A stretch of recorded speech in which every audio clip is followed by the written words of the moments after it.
तो आइए जानते हैं भीष्म पंचक व्रत है क्या, क्या महत्व है इसका, इंपॉर्टेंस ऑफ भीष्म पंचक व्रत।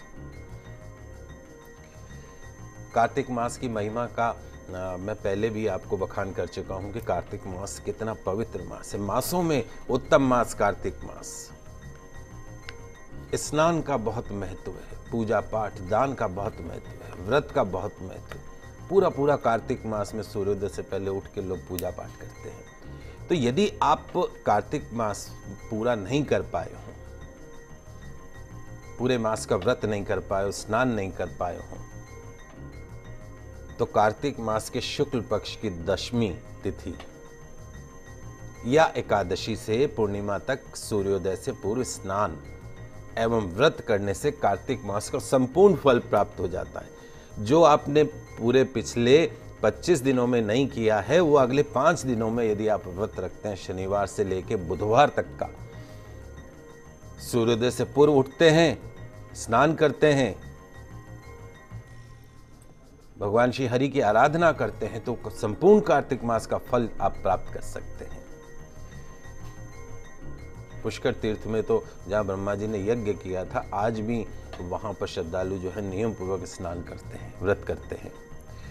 तो नारद जी ने ब्रह्मा जी से पूछा कि ये इस व्रत का इतना बड़ा महत्व क्या है, फल क्या है। तो ब्रह्मा जी ने कहा कि वत्सर शय्या, आपको ध्यान हो महाभारत के अंदर तीरों की शैया के ऊपर अर्जुन ने भीष्म को लेटा दिया था। तीर की शैया थी, उनके ऊपर भीष्म लेटे हुए थे और मृत्यु का अंतिम सांस का इंतजार कर रहे थे।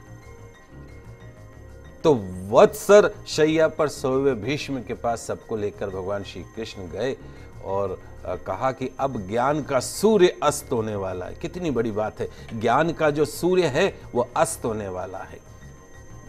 ये जो भीष्म पितामह है, ये ज्ञान का साक्षात सूर्य है।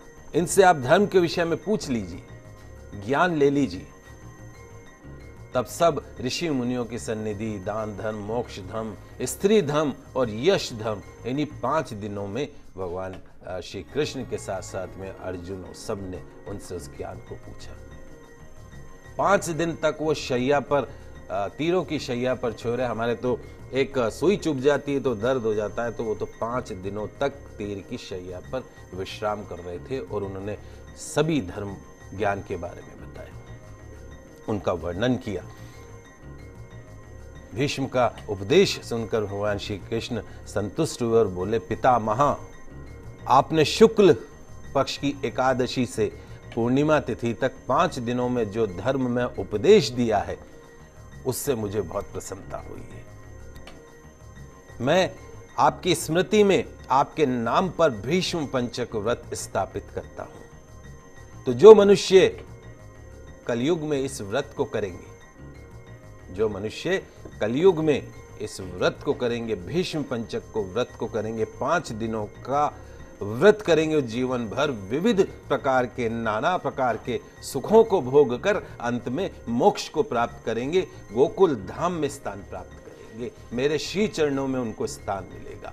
इसीलिए इस महाव्रत को भीष्म पंचक व्रत कहा जाता है।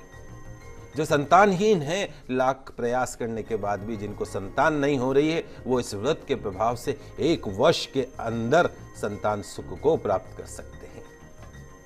भीष्म पंचक व्रत करने से भगवान विष्णु प्रसन्न होते हैं। कैसे करें भीष्म पंचक व्रत? ऐसा क्या करें 5 दिनों में? भगवान श्री हरि की आराधना। ओम नमो भगवते वासुदेवाय, ओम नमो भगवते वासुदेवाय, ओम विष्णवे नमः, ओम विष्णवे नमः। मां तुलसी जी की आराधना। तो ओम नमो भगवते वासुदेवाय मंत्र से भगवान श्री कृष्ण की पूजा की जाती है, भगवान विष्णु की पूजा की जाती है। 5 दिनों तक लगातार घी का अखंड ज्योत जलाइए। ओम विष्णवे नमः स्वाहा मंत्र से घी, तेल और जौ की 108 आहुतियां देते हुए हवन करिए। श्री कृष्ण की साक्षी एवं मोक्ष धम वर्णन के कारण ये दिन सर्वश्रेष्ठ माने जाते हैं। तो भीष्म पंचक व्रत का जितना हो सके आप सभी दर्शक लाभ उठाइएगा।